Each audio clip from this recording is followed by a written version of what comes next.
Anda kembali di Ayu Sore, pemirsa. Rapat pleno terbuka rekapitulasi hasil suara pemilu 2024 di Ogan Komering Ilir. Maksud kami Ogan Komering Ulu Selatan ricuh. Para saksi dari partai politik tersulut emosi karena terjadi perbedaan hasil suara.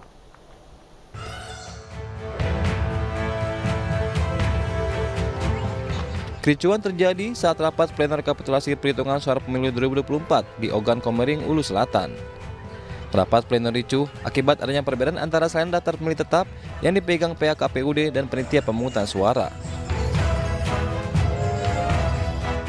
Ketegangan bertambah saat pihak KPUD mengabaikan protes para saksi, sehingga seluruh saksi parpol yang hadir tersulut emosi.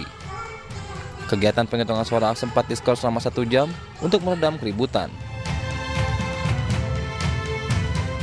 Dari beberapa kecamatan ada bukannya sesuai dengan di video, bukan ada apa-apa, melainkan di situ ada kesalahpahaman bahwasanya dalam penynkronan data daripada saksi dan TK itu masih ada kekeliruan. Namun alhamdulillah semuanya itu dapat kita selesaikan. Kami selaku pengawasan pada malam itu menyaksikan langsung bahwasanya yang terjadi di rapat pleno tingkatan kabupaten itu hanya kesalahpahaman ataupun miskomunikasi.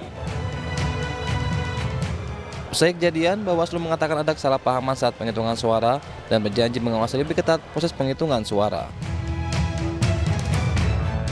Dari Muara II, Kabupaten Ogan Komering Ulu Selatan, Sumatera Selatan, Teddy Hendrawan, iNews melaporkan. Caleg DPRD Provinsi DKI Jakarta Dapil 10 dari Partai Perindo Pahala Sianturi menghadiri rapat pleno terbuka rekapitulasi pemilu 2024 di tingkat kota administrasi Jakarta Pusat. Kehadiran Ketua DPD Partai Perindo Jakarta Pusat ini untuk memastikan tidak ada kecurangan dalam rekapitulasi.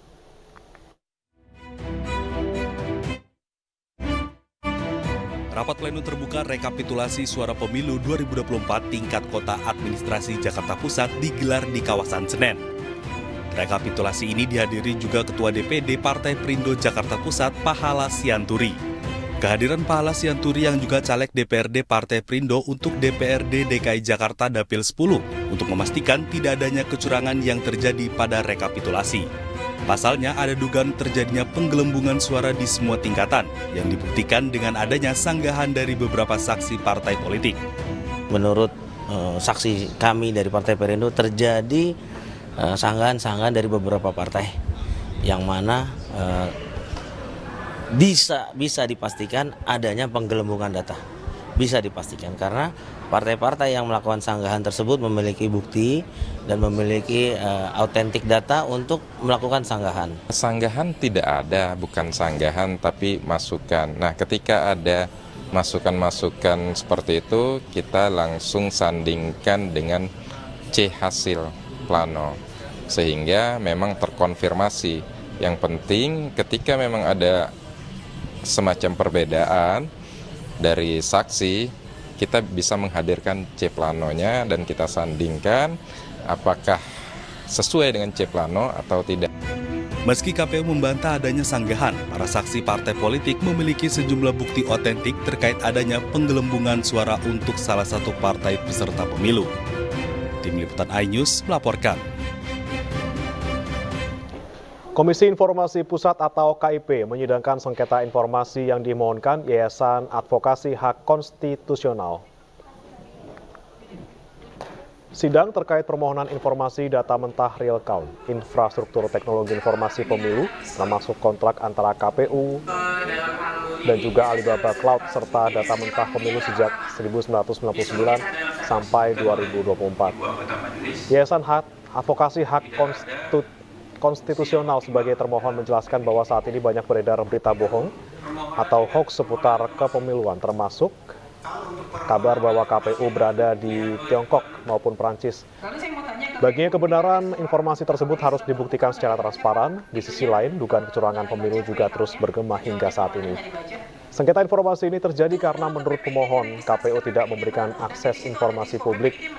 Komisi Informasi Pusat mendalami cara KPU mengelola informasi publik di PPID dan efektivitas pelaksanaan tupoksi PPID KPU.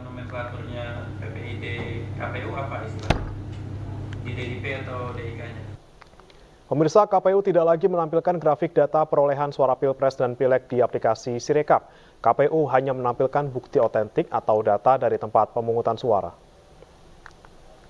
KPU mengubah tampilan laman website hasil suara pemilihan presiden dan pemilihan legislatif 2024. Bila sebelumnya halaman ini menampilkan grafik ataupun bagian data hasil tabulasi sementara perolehan suara, kini laman Sirekap hanya menampilkan hasil foto formulir model C dari tempat pemungutan suara. Menurut KPU, tampilan Sirekap terbaru ini dilakukan untuk memberikan informasi yang akurat kepada masyarakat serta agar tidak menimbulkan prasangka.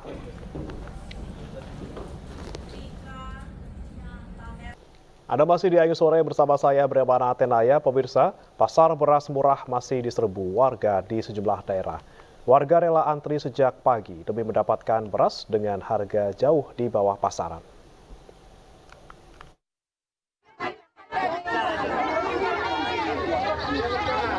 Puluhan warga yang sudah lama antri berebut mendapatkan kupon pembelian beras murah yang diadakan Dinas Ketahanan Pangan Mandailing Natal, Sumatera Utara. Petugas sempat kewalahan mengatur antrian warga yang takut tak kebagian kupon. Warga mengaku rela antri berebut kupon beras murah lantaran masih mahalnya harga beras saat ini yang mencapai Rp16.000 per kilogram, sementara beras murah yang dijual hanya dibanderol seharga Rp11.500 per kilogram. Antrian ribuan warga juga terjadi di alun-alun Kabupaten Cilacap, Jawa Tengah. Mereka antri berjam-jam demi mendapatkan beras murah yang digelar oleh TNI dan pemerintah Kabupaten Cilacap. Meski di bawah terik sinar matahari, warga rela antri selama 2 jam demi mendapatkan beras murah seharga Rp10.400 per kilogram. Dalam bazar murah ini warga dibatasi hanya boleh membeli 2 kantong beras ukuran 5 kilogram. Tak ayal, kurang dari 1 jam 10 ton beras murah ludes di serbu warga. Ini juga dipengaruhi masih efek dari El Nino, jadi karena ada masa kemarau, kemudian juga hujan yang tidak menentu ini, ya sehingga hasil pertanian kita ini tidak melimpah, ya sehingga ini menimbulkan beras ini menjadi langka di masyarakat dan harganya sedikit naik. Oleh sebab itu kita dari Korem, juga dari Kodam 4 Diponegoro dan Kodim Cilacap, kita mengadakan kegiatan ini supaya membantu masyarakat.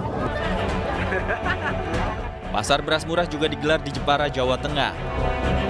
Dalam operasi pasar kali ini, pemerintah daerah menyediakan 800 karung beras dengan setiap karung berisikan 5 kg senilai Rp53.000. Harga beras dalam operasi pasar ini jauh lebih murah dibanding harga pasaran yang kini masih di kisaran Rp17.000 per kilogram. Pemerintah daerah berharap dengan operasi pasar murah ini bisa meringankan biaya hidup masyarakat di tengah harga kebutuhan pokok yang melambung tinggi. Tim Liputan iNews melaporkan.